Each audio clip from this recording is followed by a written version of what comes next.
Hi, it's Tara. Today I'm talking about shrinking.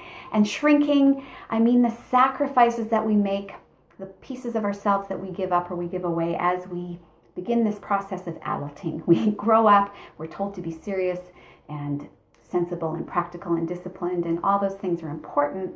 But along the way, what I see is that all of the passion and exuberance, the adventurousness that people have when they're young, the limitless possibilities that they see for their lives, start to shrink. They start to narrow. People's vision gets narrow and focused and specific, and that's good because it helps people get to their goals.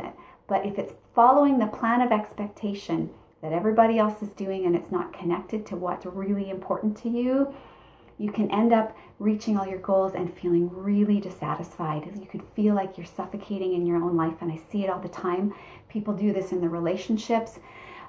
They start giving up pieces of themselves. They have become seen as too much in their relationship, so they start shrinking to avoid conflict, to maintain connection with the person that they're with.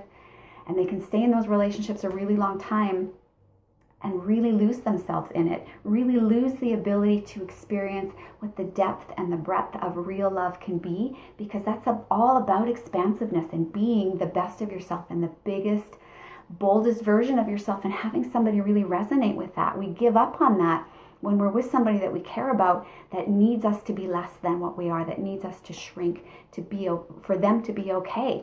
We do this in our careers where we follow the plan of expectation. We do what we're supposed to do, get all the education, follow the proper career path.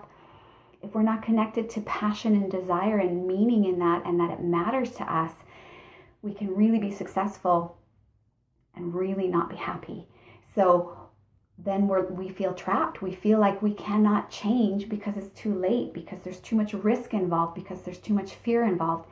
That is also not the case. But what you've done is you've sacrificed the things that you really hoped for in your life to follow the plan, to swim with the stream, and it hasn't gotten you what you need. And so that can be one of the reasons people feel depressed and anxious in their jobs, and they come into session because they feel so trapped in their relationships, in their jobs.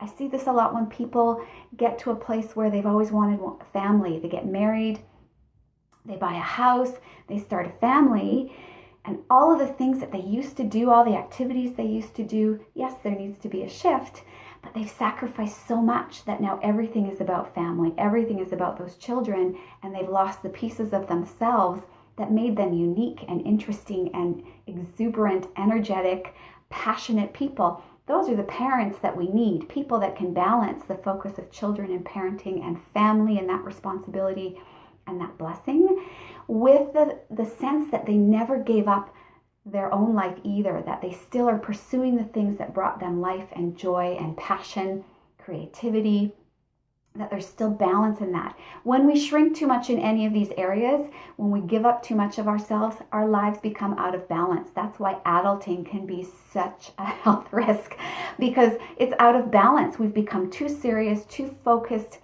in the wrong direction, too disconnected in our focus, disconnected from the things that bring us life. We've allowed our vision, which used to be huge and limitless and full of so much energy. Do you remember when you were a kid, what you thought your life could be like and how excited you were to become an adult and get those things? We abandon those things. We abandon the energy. When we abandon those things, our life can become really dull. We can live the same day for 75 years and say that we lived our life. It might not be enough for you. For some people it is. If it's not enough for you, if you feel like your life is suffocating you and that you've lost parts of yourself in your relationship, in beginning a family, in adult responsibilities, in your job, you can change this at any time. I want you to look at places in your life where you've shrunk for someone else or for a situation or for expectations of others. I want you to start going back and reclaiming your life, reclaiming those pieces. Start doing the things that brought you joy and life and creativity and energy and passion. If you are not living with passion and excitement, what are you doing here? You have to go cultivate those things. You have to find them. You have to be fearless enough to go back and get them. It's going to be uncomfortable for you. It's going to be uncomfortable for people in your life. You have to be ready for that. Be okay with that. Be okay with swimming upstream, shaking things up, doing something different. What have you got to lose?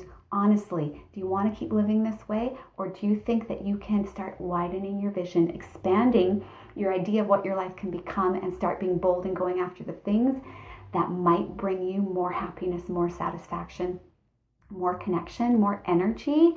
There's better ways to live. I want you to be bold in this area. Go reclaim the places that you've made too many sacrifices. Start living bigger. I don't care if other people like it or not. I want you to be the biggest, boldest, most badass version of yourself, so that at least you feel like you are living an authentic life that matters to you, that means something. Leave that kind of energy in this life as your legacy. Anything less shouldn't be good enough. Check out this part of your life. I want to hear from you what you are going to reclaim. Until next time.